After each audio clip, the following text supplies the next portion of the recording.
You've probably heard legends about planes and ships mysteriously disappearing in the Bermuda Triangle, the area of ocean between Florida, Puerto Rico, and Bermuda. But those legends don't come close to the very real, very serious disappearances that have plagued Alaska for decades. There's a region of wilderness known by the names like Alaska's Bermuda Triangle, the Bermuda Triangle of Alaska, and the Alaskan Triangle. But no matter what name you give it, it's far more deadly than its tropical cousin. So tonight, we're going to tell you all about the Alaskan Triangle. So sit back and relax and enjoy our story time.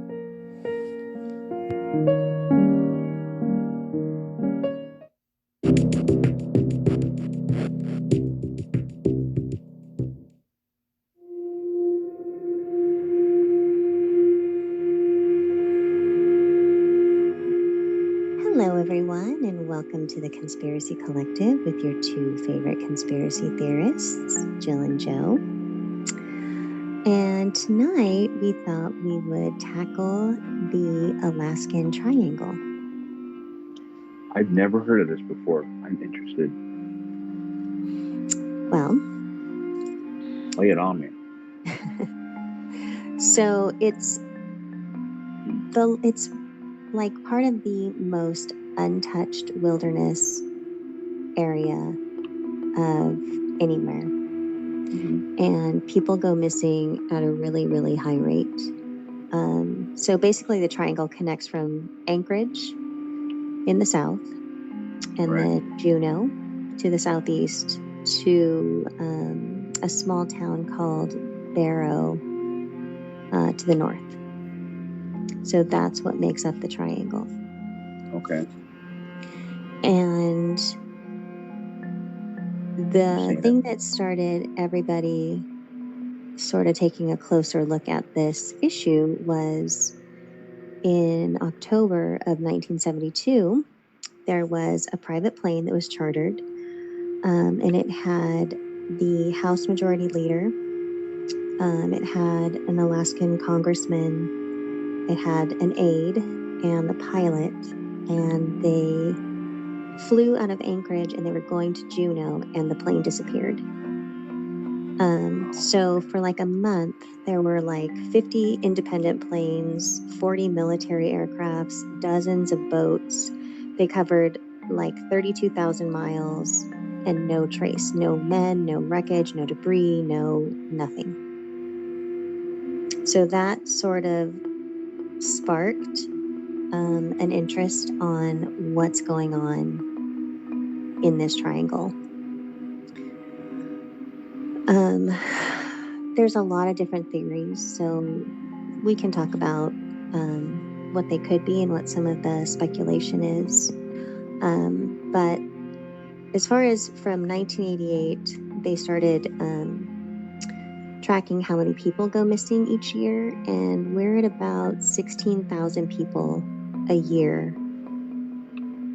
Or not a year, but 16,000 people up to that point have gone missing. So an estimated anywhere from 500 to 2,000 people go missing every year in that triangle.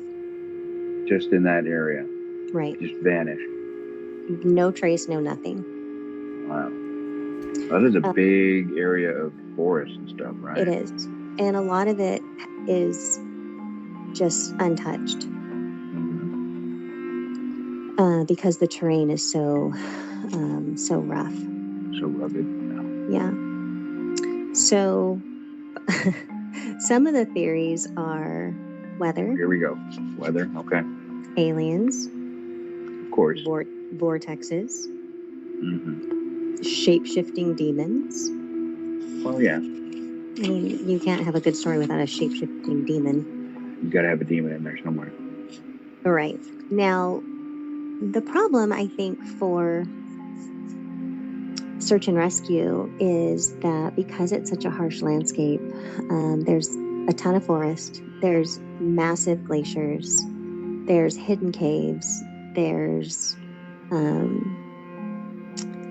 avalanches, wild animals, their tracks can get covered by, more snowfall.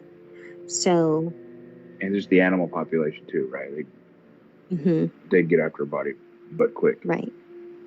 So, well, and a little bit about Alaska, like in that area, there's like 33,000 miles of coastline. Oh wow. And then there's, yeah, like you said, there's untamed wildlife, snow, and a ton of different lakes. So like if you just wanted to disappear, that would be the place to do it. That would be the place to go. Yeah. Right. So we're thinking that's a lot of people. Mm-hmm. I'm sure it plays a huge factor, like people just dropping off the hills, getting falling in a cave, who knows what, getting attacked by animals. So that would take out a good chunk of people right there. Just right. for being dumb and being in that area.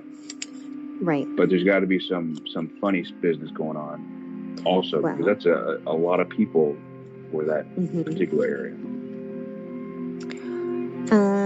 Okay, so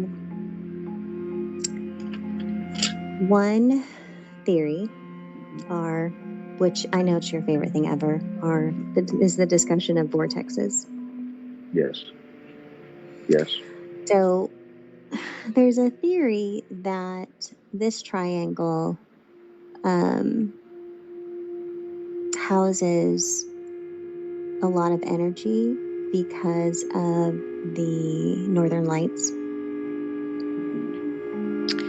And so basically, when you're talking about a vortex, you're talking about swirling centers of energy that are concentrated in a specific place where the energy is more intense. So it, break it down, it radiates in a spiraling cone shape, clockwise or counterclockwise, creating either a positive or a negative effect. So remember when we talked about the hikers that went missing? And the possibility of maybe there's some sort of vortex there, and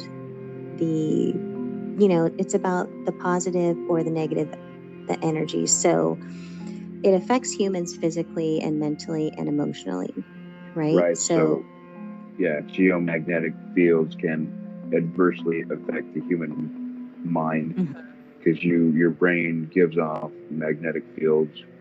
Right. I just recently learned the pineal gland generates a magnetic field also. But yeah, if there's a disturbance, it could definitely cause a lot of issues with you mentally. And I think we talked about this with some other episodes, how people like I think it was hell. We were talking about hell here. What was it? And then there's certain areas where there's geomagnetic anomalies, and those people in those areas tend to be a little bit loopy. So this vortex type anomaly in that area could be disorienting people, or just messing with their head. They're getting lost, type of stuff. I mean, right. But there's also positive and negative vortexes. So what's the difference? When you have a positive vortex, some of the places that would come to mind would be like the Egyptian pyramids, Stonehenge, Sedona. And then there's some cathedrals and some sacred temples that are said to have a vortex there, and they're like conducive to like healing, meditation, creativity, self-exploration, anything positive. But on the verse side, there's negative vortexes, and those move in the counterclockwise position, and those ones drain your energy. They're going to cause health problems, nightmares, depression, disorientation, confusion, audio and visual hallucinations, electrical instrument malfunction. So what are some places that would be considered negative vortexes? The Bermuda Triangle, right? The polar opposite. Or there's another place which I haven't heard of, but it's called the Japanese Devil Sea. And then there's Easter Island. There's a forest in Japan, isn't there? I know, the suicide forest. Yeah. Yeah. Ooh, good go. Mm-hmm. Take a pass on that. Yeah. You know, so it just, I guess it just depends on how if it's clockwise, it's positive. If it's counterclockwise, it's negative. So can they sense these, or how are they tracking? Is there a way that they could Well, I mean, if you think about it, I mean, look at I don't know. I haven't ever heard of a vortex being at Stonehenge or a vortex being at, where was the other place? At the Egyptian pyramids. I mean, I don't know. I haven't really. Well, there's a few theories about the Egyptian pyramids, and one of them that it was a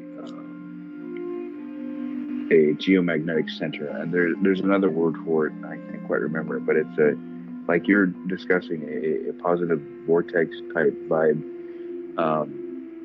and it also ties into magnetic field. But one of the theories is that the pyramids were built in a fashion like a machine that would generate this magnetic field, because underneath the pyramids there were water caverns and stuff like that, and the way they were built, supposedly, the theory is that they would give off these frequencies, and it would elevate mankind. And there's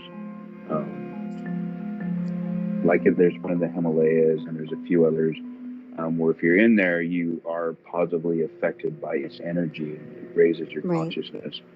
So yeah, if there's a positive, there must be a negative somewhere. So yeah, I believe that.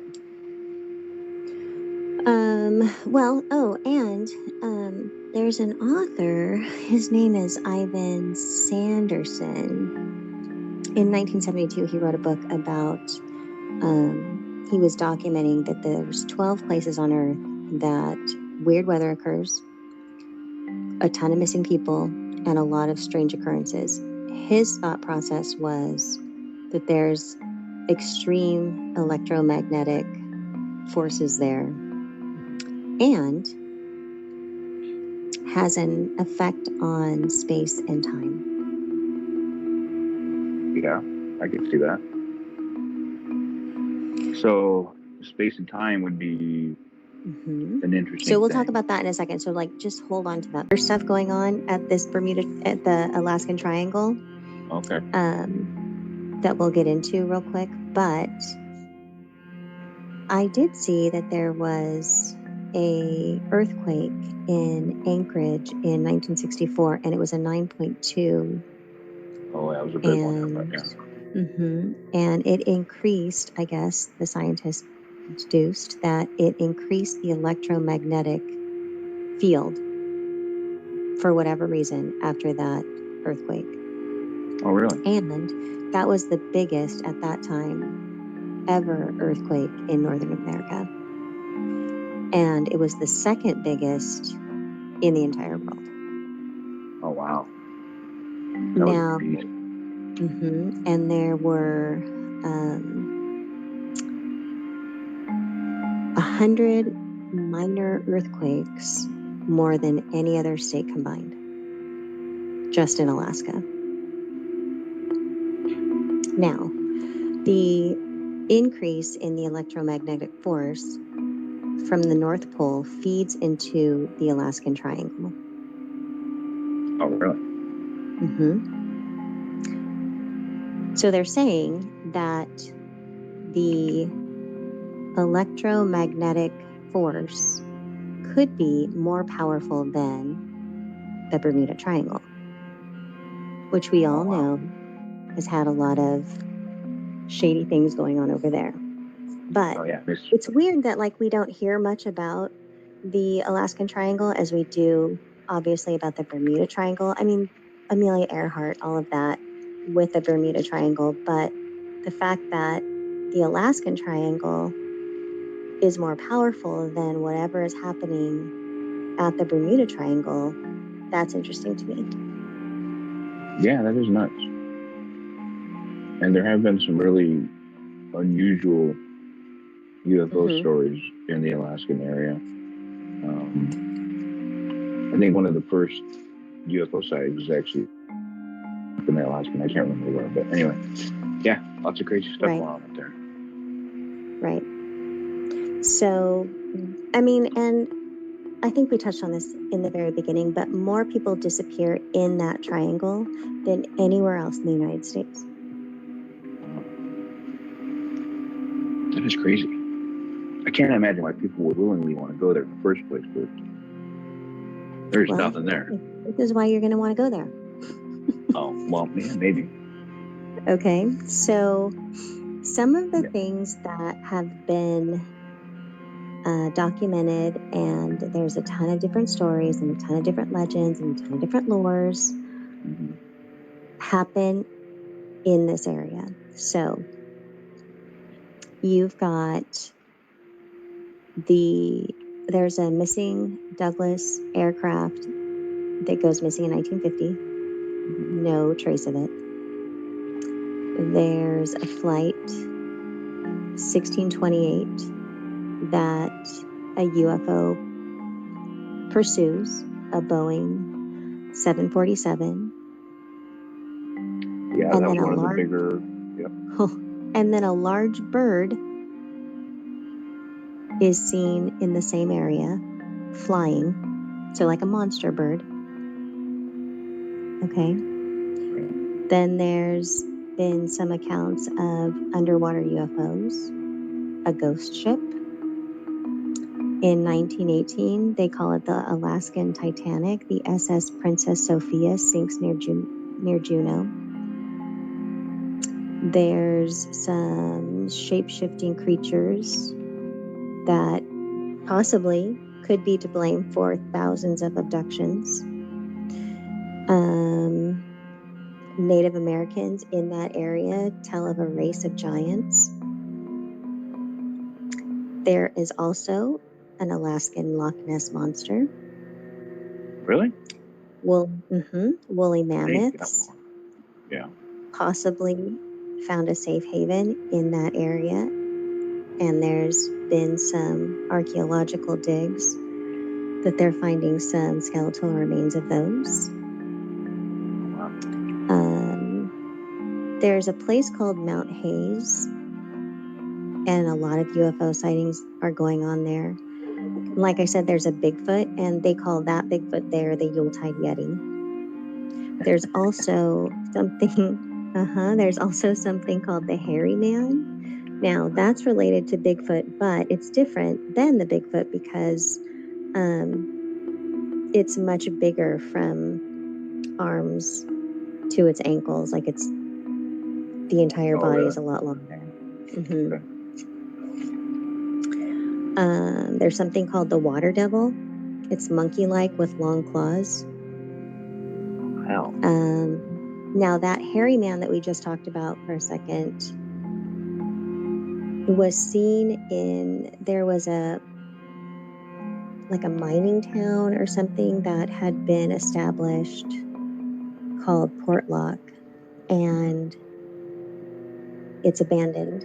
Like everyone just completely overnight took off because a bunch of people went missing, and a bunch of accounts from a bunch of different people gave a description of the hairy man, of what had came and took a bunch of their men out in the middle of the night. I would bounce. Yeah, no thanks. They're also sort of kind of throwing around the idea that the Alaskan Triangle could be literally like the real Jurassic Park because of permafrost and possible reanimation of the woolly mammoth and DNA that they have found, things like that. So there's lots of animals and stuff in there that have been buried over with all the permafrost, and they could be brought back somehow scientifically. Yeah, that's nuts. Now there's a lake there. So let's talk about this Loch Ness Alaskan Loch Ness Monster. Okay. So there's a lake, right? It's one of the largest lakes in Alaska. It's freshwater. And it can get, the deepest that they've gone, that they've been able to tell, is that it's 1,000 feet deep. Pretty deep. And the latest account of this Loch Ness, which we're looking at a plesiosaurus. That's what it looks like. If you need a With the reference fins, point of yeah. what it looks like, was in 2017. Well, And there's some video footage, and it was some guy who was out there with his kids, and they were like fishing and whatever. And so it's about 50 feet bigger, 50 times bigger than the snout of like the Loch Ness, I guess. It's even bigger, is what they're saying. Jeez, that's big. And the problem is that with the lake being so large and that it is freshwater, they're theorizing that there is like some sort of tunnel or some sort of, way that this Loch Ness can get in and out of this lake and go into seawater and into other parts of the country. So if that's the case, right, if they have a huge sighting of Bigfoot or the Yule, what's to say that that's not the origin of where it started, and it has eventually moved on over time through Washington and Oregon. Because Bigfoot territory is Washington. It is. Yeah. Washington, Alaska. Well, I mean, they're all over the place, but yeah, that's where you've got the majority of sightings, and really good tales come from that area. Right. It's possible.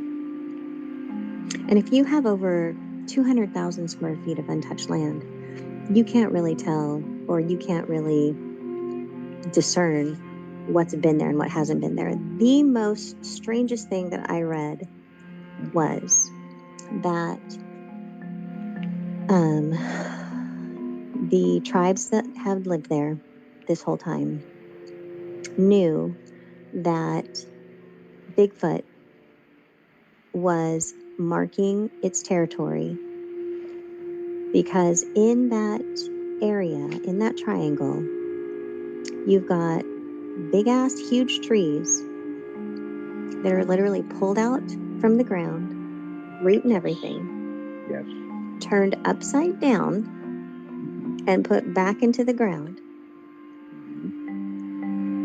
like they were marking their territory. So the tribes knew not to go any further than that because that was their territory.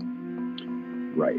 We talked about that, where you would find physical evidence of Bigfoot being in certain areas because you would find stacked rocks, playful things. Okay, but there's trees that are pulled out from the ground. No, yeah, and you would see them like stacked up as like a teepee. You would see trees, like huge trees, leaned up like 10, 15 feet up in the air, like where no man could go and just lift up a tree and put it up there. So, no, yeah. And we're talking about just like trees that are in suburbs. These are like full-grown cedar trees. Yeah, they're huge. They're huge trees. Yeah. The average dude's not going to be able to go pull it apart. No. On a weekend, make this giant formation of trees, and then. Yeah, you're looking at like 3,000 pounds of tree. Yeah. They're ripped from the ground, turned upside down. Yep. Yeah, that's a pretty common thing in Bigfoot areas. Yeah. That's when you know to go the other way. You run. Don't hang out. You just don't go there. No. Good. So with that theory, with what we had talked about before, with those Bigfoot. They're also talking about the possibility that there are wormholes and that these creatures are shifting, like you said, in and out of our reality. Right. That's a pretty common theory now. So like even if you're just talking about Bigfoot, and you'll have two schools of thought. You'll have one, it's an ape, one group saying, oh, it's an ape, it runs around, it's a real thing, it's a living, breathing. And then you have the other group of people where say it's some sort of entity that can phase in and out of our visible space, and it can traverse vast distances because it has the ability to do that. So yeah, it's pretty interesting. But yeah, we went over that one, and that one is a tough one to decipher because there's a lot that lends to the fact that these things can just drop in and drop out.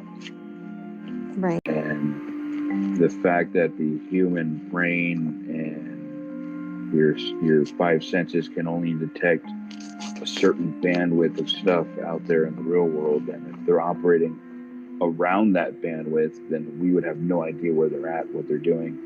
But if they can, flicker in and out and do what they got to do, and someone's catching a glimpse of them, because they'll put trail cameras out and they can't see nothing, but they can hear them. They know something's out there. There's a few stories where dudes are out in the Sierras and they're hearing stuff and they're having conversations in the distance, and it's just spooking the hell out of them. So Bigfoot's something really interesting. Well, and they're also talking about, okay, so there's two different men. There's a man named Lance Hightower, and he's a cryptozoologist, and there's Robert Alley, and he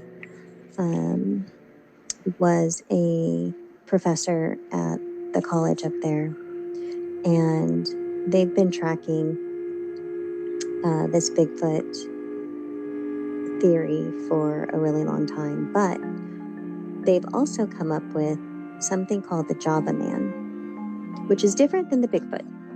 The Java Man? So the Java Man is a giant, which they have found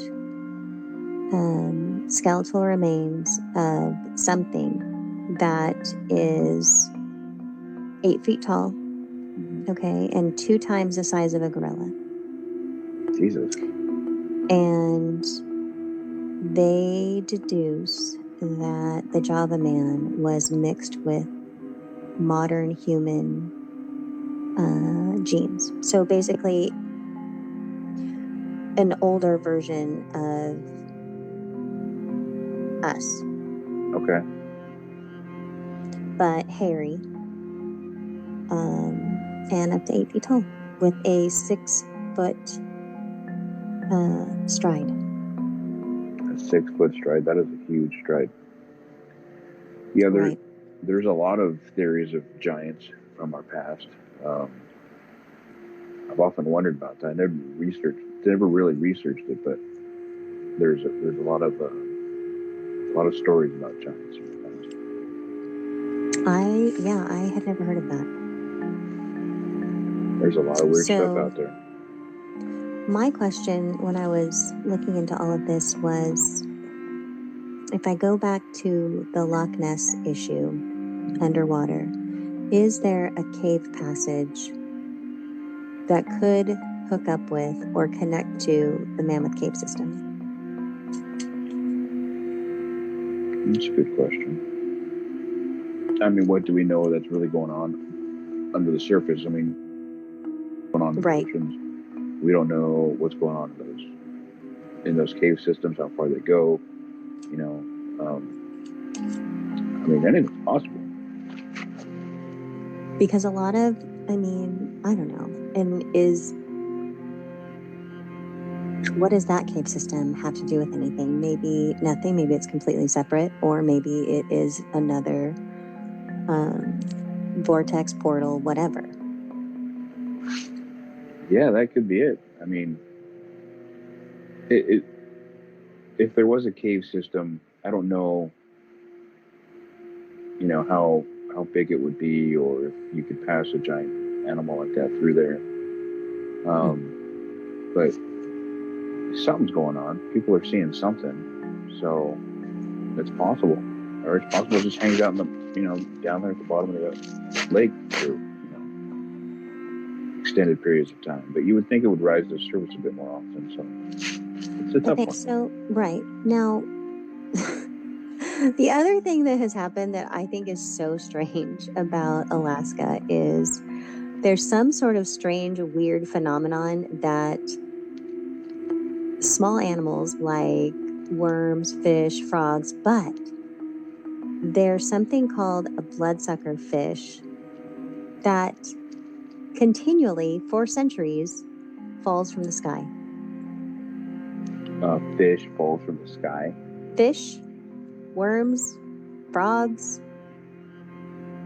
No, I've heard about that kind of stuff. I know, but there's some kind of fish, it's called a bloodsucker fish, that there's footage, like there's video of these blood-sucking fish that literally are falling from the sky. Now, the Alaska Department of Fish and Game are saying that they're being dropped from the air by seagulls. However, no, that's way too there's so many no way coming from the sky that, I mean, listen, like this happened, like 2015 that happened. That's a pretty common thing. You got fish, frogs. There's fish falling from the sky? Well, it happens a lot. That's weird. More than you would think. Does that happen? It happens. Yeah, it's pretty common. Why? I don't know. A lot of them claim it's water spouts will suck them up into the cloud system and then they'll get dropped. What? No. Yeah, that's what they say. I don't know. That's weird. I have never heard that. And listen, both of us are in California and there's some crazy shit going on right now. But if fish fell from the sky, that's it. I'm done. You're done? You're checking out? Checked out. Yeah, as far, like, it goes way back, but they all attribute it to those water spouts, stuff like that, sucking them up. Water spout? What? Yeah, that's what they say. In the clouds. Yeah, so like you've ever seen a water spout over, like a tornado over the water? Okay, yeah. So theoretically, it would pick up a school of fish through that water spout, and it would get pulled up into the sky, much like a tornado running around on land, sucking up, houses and stuff like that, and depositing it, counting it away. But theoretically, it's conceivable, but it's been in history books for quite some time. A lot of people have postulated what it could possibly be. But all over the world, you'll find instances where like frogs, lizards, all kinds of stuff just drop from the sky in abundance. Oh God, no! What? No. Nope. Frogs falling from the sky in Iowa, fish falling in India, all kinds of stuff. Yep. That is weird as hell. Or when it rains red, that's another weird, freaky thing. Rains red? Oh yeah. There's what they think it's like blood from the sky. Blood rain. What? Yeah, that's a thing too.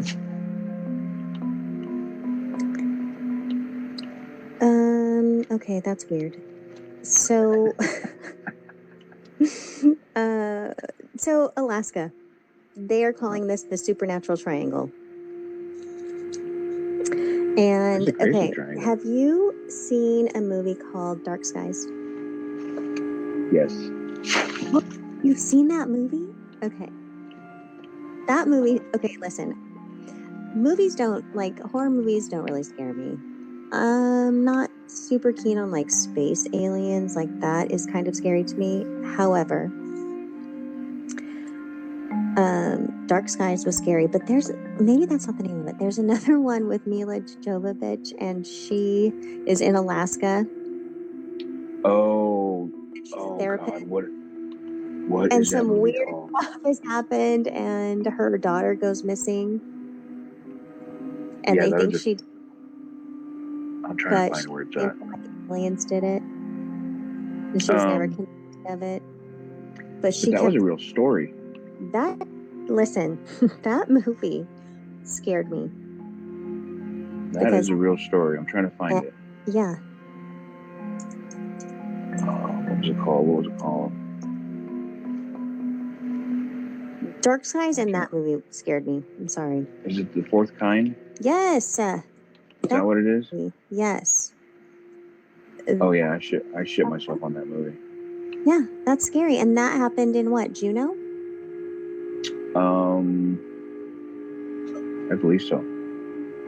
I believe so.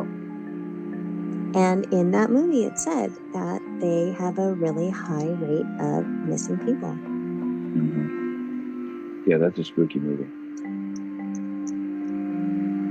In 1972, a scale of measurement was established for alien encounters, first, second, third kind. Mm-hmm. Okay, so explain to me again, because you've told me before, what the first kind, the second kind, the third kind, and the fourth kind is.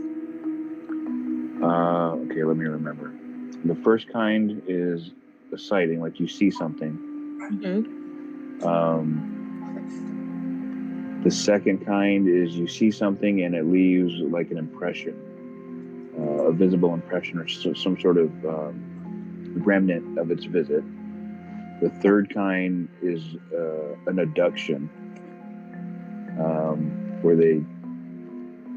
the third kind is where you see the object and then the alien form. The fourth kind is when you're abducted. And now there's a fifth kind. Oh, that's right, the fifth kind, okay. Where you can summon them, theoretically. What? Summon them? How? So there's theories by certain individuals that you can create a meditative group, and you could use things like Vedic meditation and certain tones and remote viewing to summon them so they can come and do a little display for you. But the first kind is your traditional UFO sighting. The second kind is you'll see a UFO and then there'll be remnants of its existence, whether it's impressions in the ground, broken trees, something like that. The third kind is where you see a UFO and then a life form in it or around it. And then the fourth kind is where you're abducted or you put on the ship and then you experience it that way. So. Okay. Yeah. And that was with Operation Blue Book. Dr. J. Allen Hynek developed that, which was also the basis for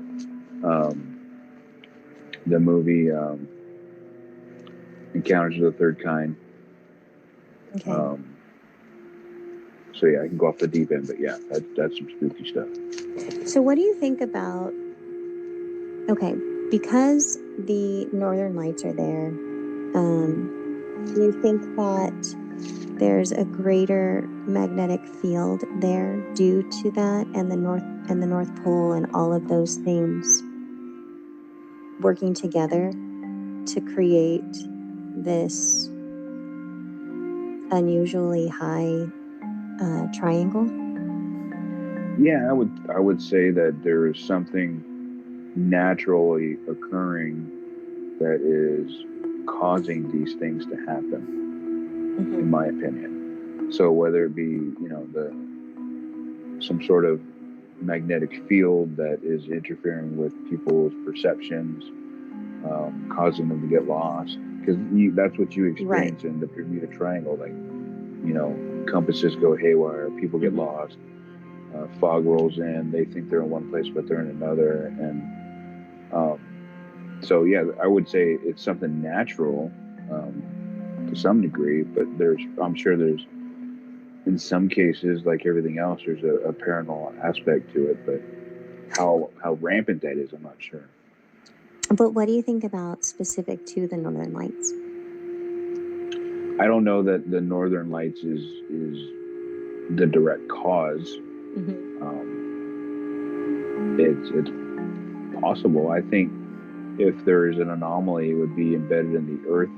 That's just my opinion. And I think there'd be something going on inside, because you have all that magma rolling around in there. And if it's concentrating in one area somehow, it could create, little cluster areas.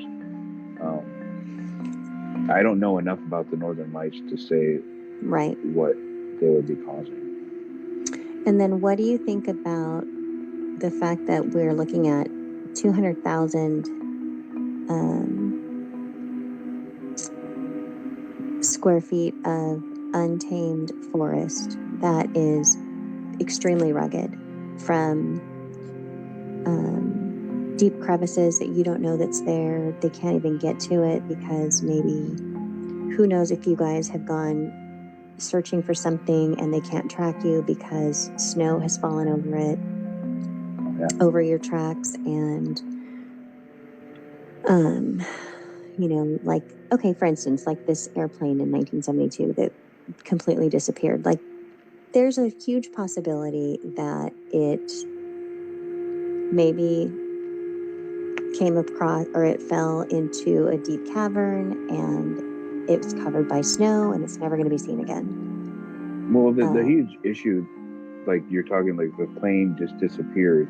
If it's not on its intended course and it veers off a couple degrees, it could be miles away from where they're actually looking for it. And if it gets enveloped in that, all of that rugged terrain, it could literally evaporate into the wilderness, never to be seen again. And because there's not a significant amount of traffic going in and out of those areas, nobody would be there to come across it. Like, you can go in the hills, roll your car over the side of a hill, and it takes months for them to find you.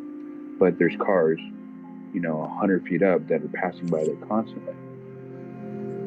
So I would say the rugged terrain combined with, maybe some geomagnetic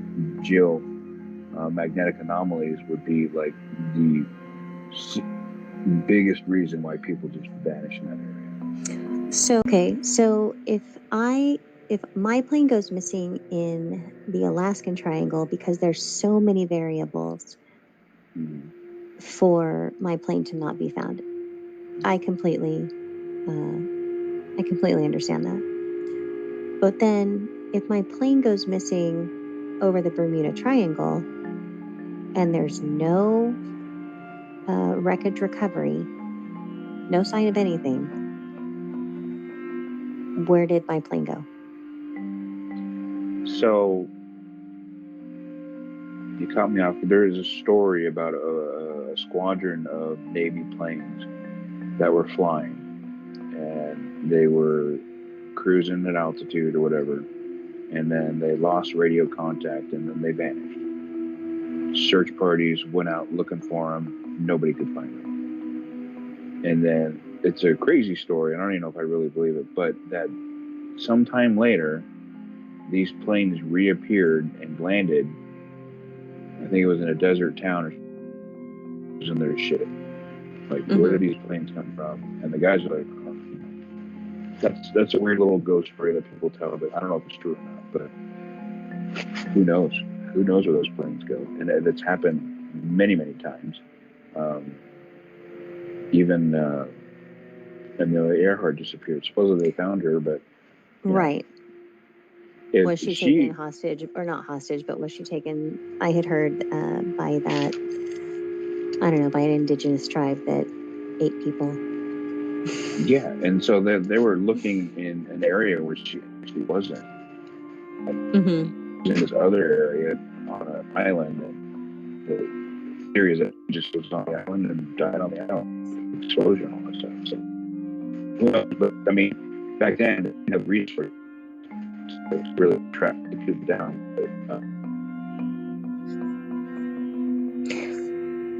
Okay, so real quick, so there is. Why would you be there one minute and evaporate, and then because they're talking about wormholes. I mean, that's in the wilderness, but you're over here in the water. When you're looking at all that water and you're trying to find a needle in a haystack, it's challenging. I don't know, man. And, okay, so I had never heard of this before, but there is a lore of something called, let's see, the shape-shifting demon. It's called the Kushtaka, and it's a land otter man. Otter. Otter. Okay. Otter. So it's a mythical. So this is the lore that the tribes in that area, the indigenous tribes in that area, talk about. So here's the lore. So I want you to like listen to what I have to say and then tell me what it sounds like. Okay. Okay. So it's a mythical shape-shifting creature, right, in folklore that can be, let's see, it imitates the sound of a crying baby or the screams of a woman, and it lures its victims to the river. And once it gets you there, it will kill the person and tear them to shreds, or it'll turn you into one of them. Now, some of the legend says that you can ward off this Kushtaka through copper, urine, dogs, or fire. And it mainly preys on small children. So some of the mothers would tell their kids the story of this monster to keep their children from wandering away too close to the ocean by themselves. Right. Okay. And it also is said to have a high-pitched whistle that kind of puts you in a trance so that you would follow it. Now, it also says that it takes delight in tricking sailors to their deaths. And then there's another variance where it talks about they're friendly and they help sailors who are lost get them back to shore so they don't freeze to death in the ocean. So I kind of thought that was, I mean, it's not funny, but I kind of giggled to myself when I read that, because what does it sound like? It sounds like a siren. It sounds like a bunch of different things. It like does. They're It sounds melding like a bunch of yeah. They're taking all the folklores, all the different things. You're taking a siren, you're taking a mermaid, you're taking a Wendigo. You're kind of melding them all together. A skinwalker, and you're just coming up with this, reasons why not to go into the water, and then you have this whole folklore behind it. So, but it looks like a huge, gigantic, on 2 feet sea otter. Yeah, I mean they're always bipedal. I mean it's weird. I don't know why they default to that, but yeah, I don't know. But that's funny because I mean, you've got tribes from Alaska that are telling these folklores about all these different things that sound like a bunch of different ones, different legends and cryptids from other cultures in other places, America, Mexico, wherever, banshees in Ireland, sirens all over the place. Yes. So my question is, how do you have a cryptid in Alaska who doesn't speak the same language as a cryptid, and their nationality? How do they not, and they don't speak the same language, how are they transferring these same stories all over the world? So yeah, the tin can method, it evolves as the story grows. I also think that native tribes, indigenous tribes, I don't think they give you the whole story. I think they have a very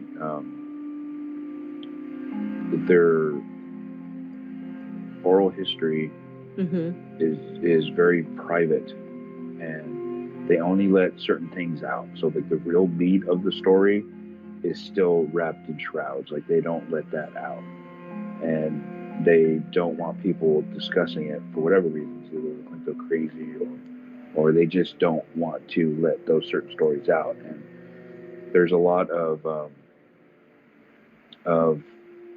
stuff going on underneath the current. Like there's a lot going on underneath the water, up the surface.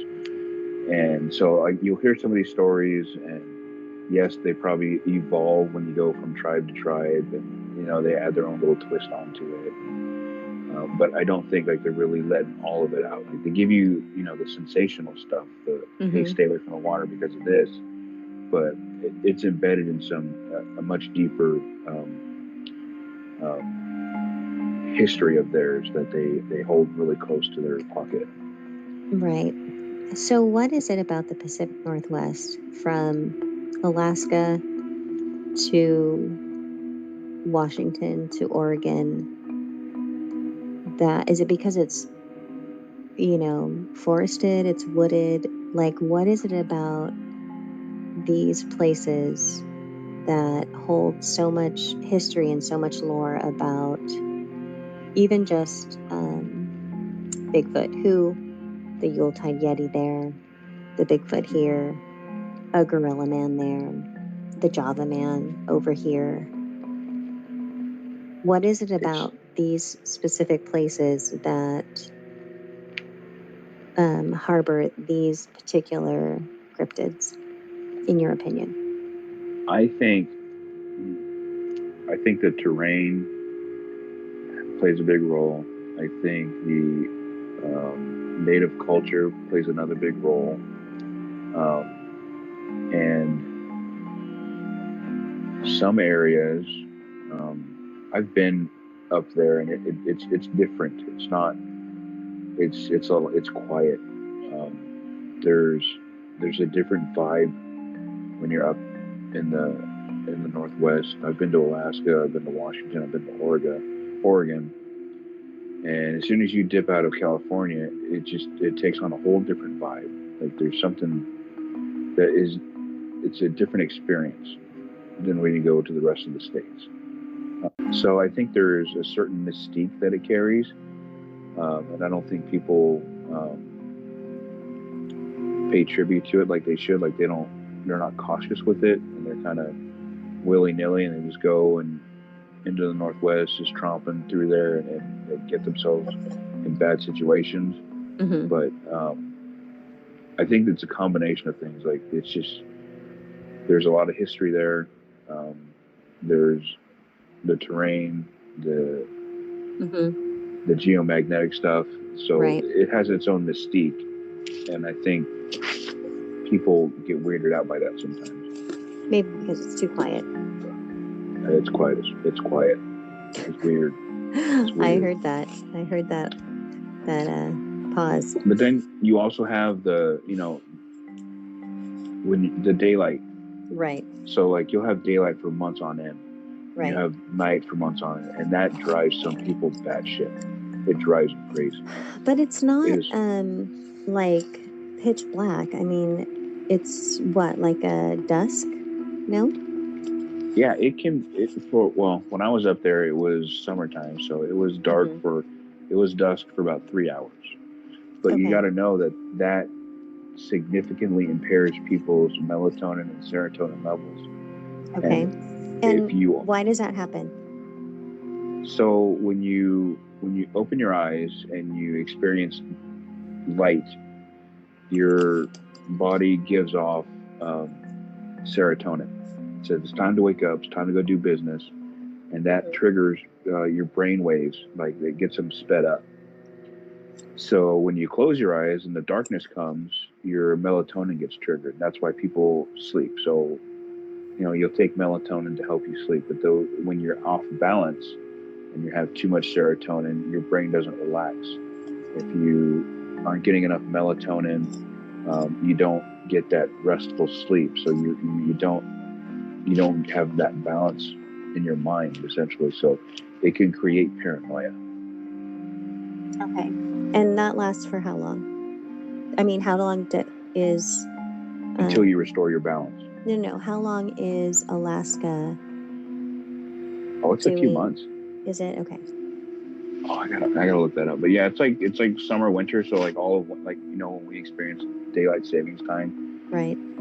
we do like, you know, 6 months, or we have the normal schedule. So like, yeah, it'll go back and forth like 6 months, but it's gradual.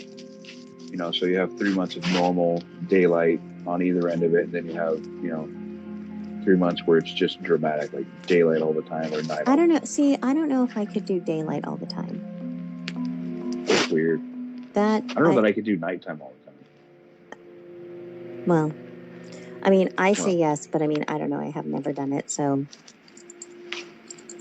It's a weird feeling. It's a weird feeling. Like, you look for ways to put sun back in your life or put darkness back in your life. Like, people will put like blackout curtains, you know, around the house so they can get some sleep. Right. I mean, I can sleep whenever. I never have an issue with that.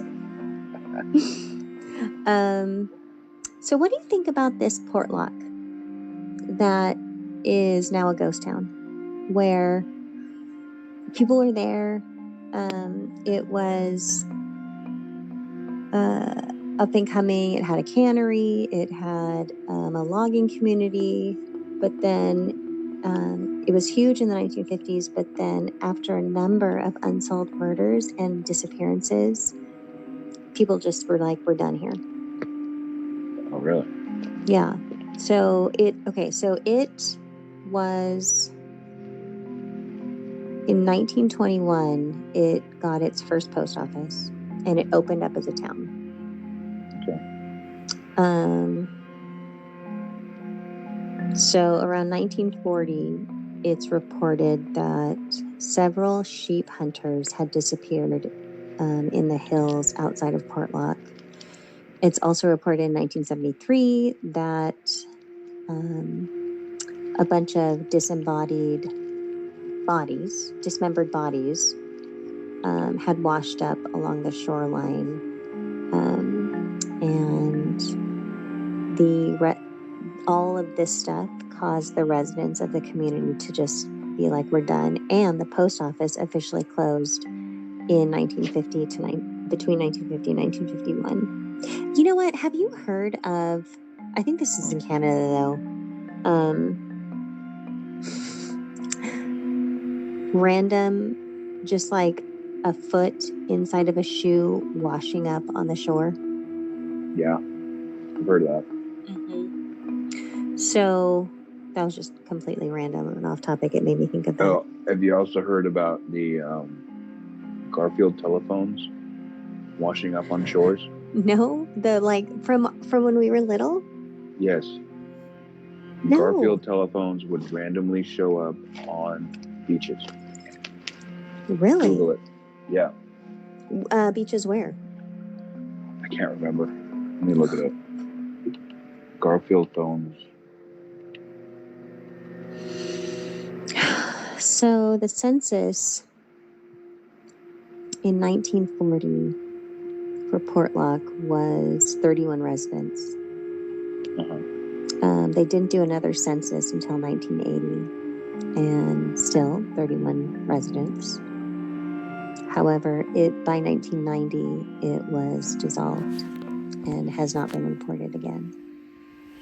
So how many residents did they have back then? 31 is 31. What the census said in 1940. But 1941. The question is, what was causing the unsolved murders and disappearances? I mean, okay. My initial thought process would be, you have this town in the middle of nowhere, and you've got a bunch of different people, and this is like prime area for like some kind of random serial killer, and he's just picking off people because there's not a lot of police enforcement. Exactly. And they kind of are able to do whatever. Yep. Um, That's what I would default to. mm-hmm. However, it caused the mass evacuation of this town. And it currently is a ghost town. It was a mining camp. And let's see. Yeah, it was just a little mining camp, and they had, it looked like a Western village. So, like, mining camps never really last. They always get abandoned anyway. Mm-hmm. So, let's say you got a psychopath who's out there mining. Right. And he's like, hey, let's just take some people out. Mm-hmm. So he wipes them out. Everyone shits themselves. There's no reason to stay there because there's no income. Right. Let's just bounce. I don't want to be here. I don't want to get killed. And the reward isn't worth the risk. And back then, if you're talking the 40s and whenever, yeah, there's no rationale that would say, let's stay. Everything's fine. They're going to freak out because that's what people did back then, and they're going to bolt. I would have done that. Now, a lot of natives and a lot of locals are talking about a hairy Bigfoot that was coming into town and taking all their, was the reason that all of these people went missing. I mean, maybe.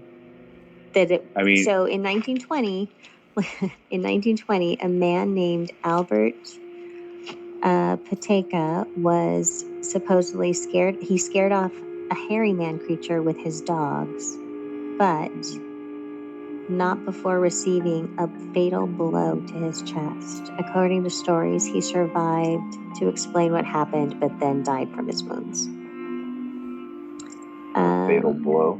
Mm-hmm. There were reports of prospectors and hunters going missing frequently, to the point it became commonplace. Their bodies were allegedly found in creeks with their limbs had been ripped off and torn apart. A school teacher in 1970 even talked about growing up in Portlock, and also told about stories about people being afraid of what could be lurking in the shadows. Yeah. Now, some of these people are talking about it could have just been some extremely large bear. I mean, but you know what a bear is. Because this bear could, a bear, right? Like, could stand up to anywhere from 10 to 12 feet tall. You never know. But you're not going to mistake a bear for a human or, some sort of, you're going to know, like, they're out there in the wilderness. Well, they're saying that maybe if you're seeing it from a strange angle, or it's too close to the trees and you can't really see the whole shape. Yeah, but a bear's not going to punch a hole through someone's chest. I know, and he's going to have a bunch of, like, scratch marks all over his body, so. Yeah, he's going to rip his face off. Right. I mean, could it be just some dude wearing a bear's costume? Or, Right. Wearing hides and just trying to freak people out? Because people did that back then. They fuck with people. Well, they put some costumes on, go out roaming, just scare the shit out of them. And I guess in the 30s,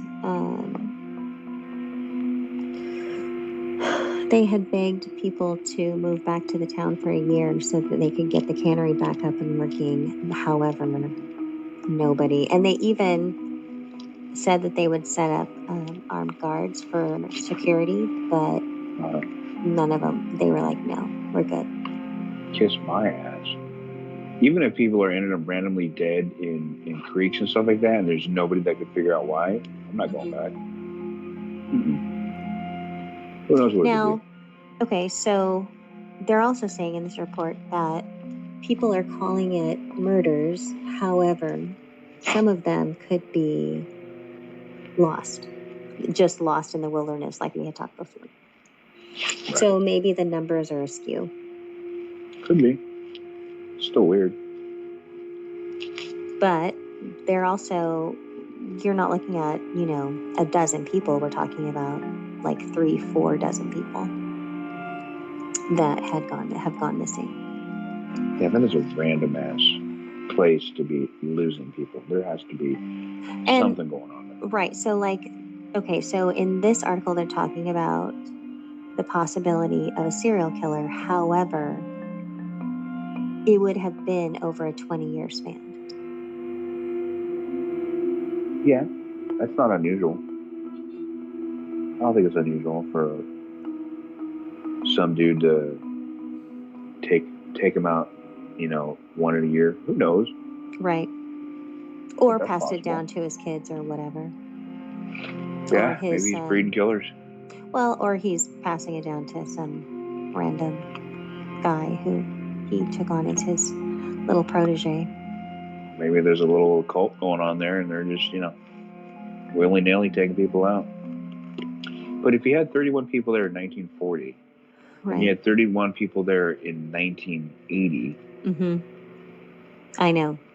That's 40 years of just the same people. I'm assuming Right. It's the same people, right? Like, there's no population growth. I mean, where are the kids? Are kids being born? That's 40 years. You'd think something would come up, Right. It's just a weird number. It is a weird number, and it's weird that it's the same. Yeah. Like, who was that census dude taking those? I don't know, but the fact that taking those surveys. Right, that the post office closed down, that's not a good thing. No. That means they come and go. You see post offices in weird random places. But yeah. Well, that's when it becomes incorporated, is when they bring a post office. Right. Yeah. So, I don't know, that one's a weird but one. they are also finding, which we had talked about before, they're finding, okay, so like think about Jurassic Park with like the what was it, the mosquito in the amber. They're finding mammoth DNA frozen down deep in the land that archaeologists are digging up, and they can extract DNA. However, the interesting thing about that is they're also, as they're doing that, they're digging up old like viruses, not necessarily viruses, but pathogens and things like that have been frozen over time that are defrosting and could contaminate and become an issue for humanity right now. Oh, yeah. I don't know what show it was, but I saw a show on Netflix where some kid finds a mammoth tooth, in some permafrost. Right. And then he takes it home, and then he gets infected. Yeah. And then just chaos ensues. Everybody gets infected. People are dying off like mad. And it's just, no, I'm good. And that's sort of what happened with one of the at one of the archaeological digs, is that one of the guys was digging up some stuff, and he went back to his tent or whatever, and by like day 2, his leg was all messed up because they had dug up some stuff that had been extinct for that long, but now it's defrosted and he's found it, and it's attacked his soft tissue. Yeah, those microbes, who knows what they do. They get suspended, they come back, they start causing problems. They dug up worms and reanimated worms and stuff like that. Okay, good. So, I mean, that's creepy. Right. And I mean, it's interesting to think that they had, woolly mammoths, things like that in Alaska. I mean, obviously they would, but it's just kind of interesting that they did. Yeah, no, I'm good. Those animals are nuts. There's some big guys. But I mean, that DNA is there. Well, and they're experimenting with that DNA. So I'll guarantee it. Someone somewhere is, doing something with it. That, yeah. Ooh. Yeah. Can only imagine. So, yeah. So, are you gonna want a vacation there or no? No, I'm good. Oh, so back to Garfield. Oh, yeah. I know you're wondering.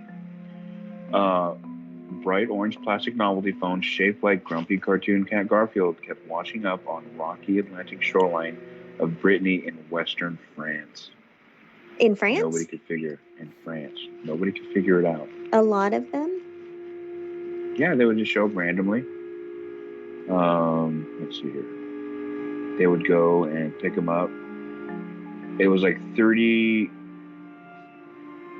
years old.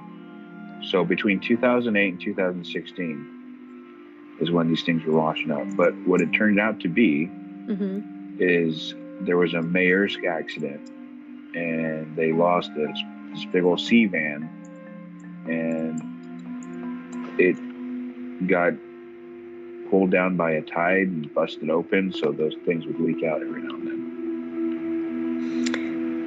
That's weird. Right? Okay, so what about severed feet? Severed feet? Yeah, so what about these severed feet that are showing up in Canada and Washington? Well, that's the Yakuza, man.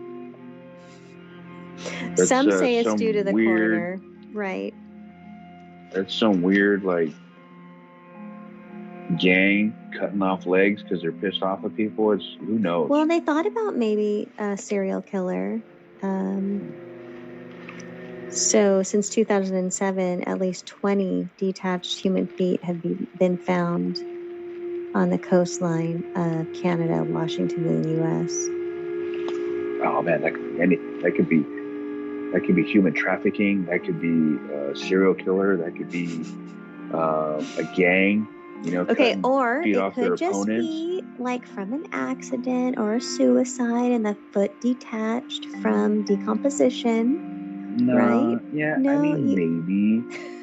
But why would you just get the foot and not the whole leg? Like, I mean, that's deliberate. You're chopping off feet. Well, that's okay, deliberate. What about fish or whatever is in the water and it ate part of it and the foot came off? I mean, they're not that specific. I mean, they're not that, they're not going to push aside the peas to eat the carrots. They're going to go after the whole thing. And for the foot to be intact, are they all left feet? Are they all right feet? Like, are they random feet? Is it all at the ankle? Is it stop at the knee? Like, that's deliberate. That's a psychopath.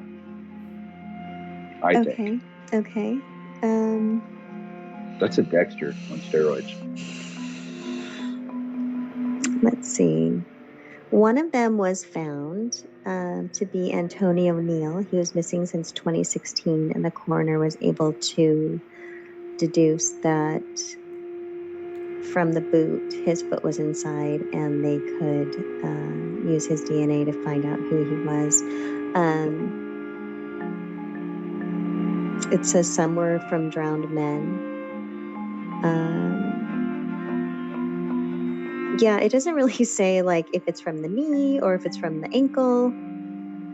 I mean, are they finding the feet and finding the body later? No. Or are they just finding the feet? Yeah. Okay, he's planting them in the forest and growing mushrooms on them. Yeah, totally. So far, we've got right feet.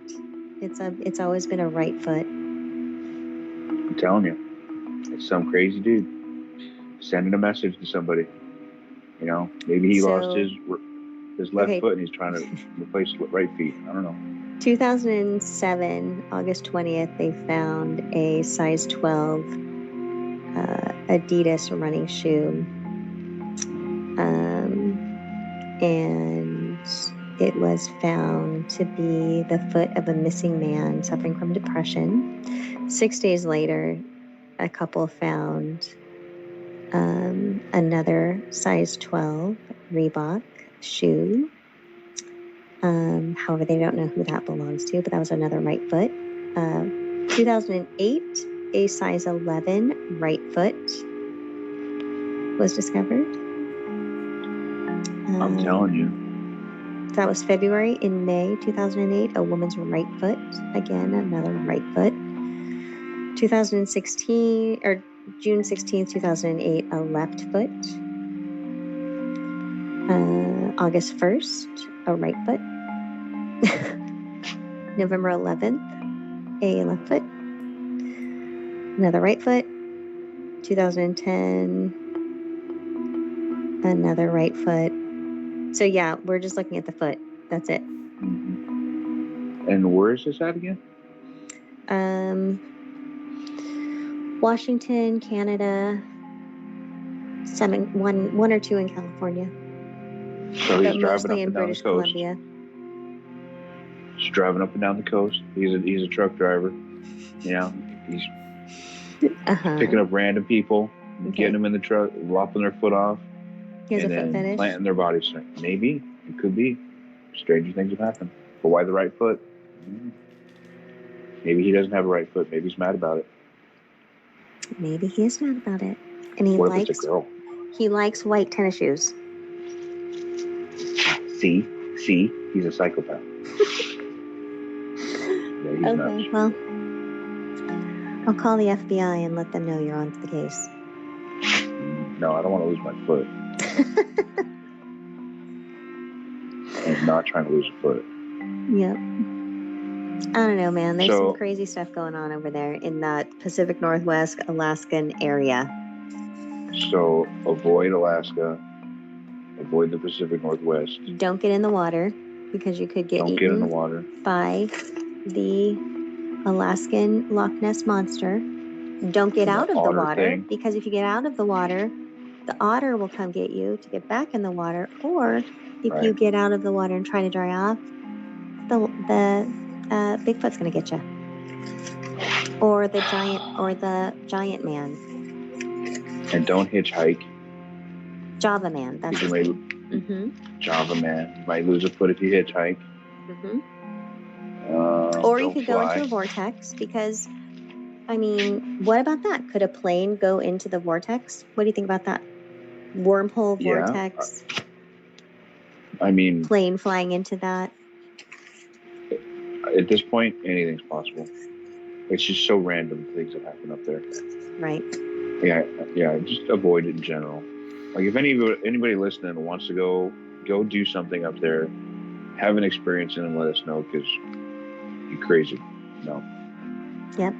That might be a good time though. I'm good. No, not into it. No, I'm good off that. Well, you got to do something. You got to get out there. You got to experience life, bro. Yeah. All right, you guys. Well, thanks for listening to our ramble tonight about the Alaskan Triangle. And if you guys have any questions or comments, you know where to find us. Thanks for listening. All right, guys. See you later. Good night. Bye.